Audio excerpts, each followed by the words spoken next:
এখনো যথেষ্ট সময় আছে। আমি জানি না তুমি কতটুকু সময় পড়াশোনার জন্য ব্যয় করছো।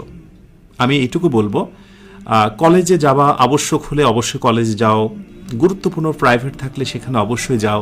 এরপরে খুব বেশি আড্ডাবাজি নয়, মাগরিব নামাজের একটু আগ মুহূর্তেই বাড়ি পৌঁছে যাও, ফ্রেশ হয়ে নামাজ পড়ে পড়াতে মনোনিবেশ করো।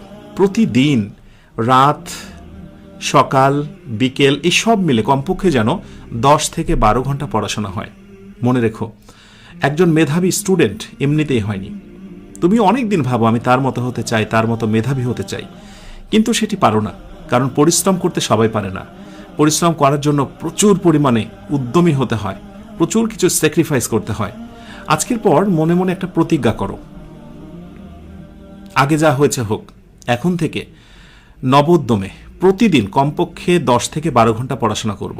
বিশ্বাস করো, এইভাবে তুমি যদি একটা মাস পড়াশোনা কন্টিনিউ করতে পারো, তোমার যে ল্যাকিংসগুলো রয়েছে, ফার্স্ট ইয়ারে যেগুলো ল্যাকিংস আছে সেগুলো পূর্ণ হবে, সেকেন্ড ইয়ারে পড়াটা অনেকটা এগিয়ে যাবে এবং মনে হবে পরীক্ষা যত দ্রুত হয় ততই ভালো।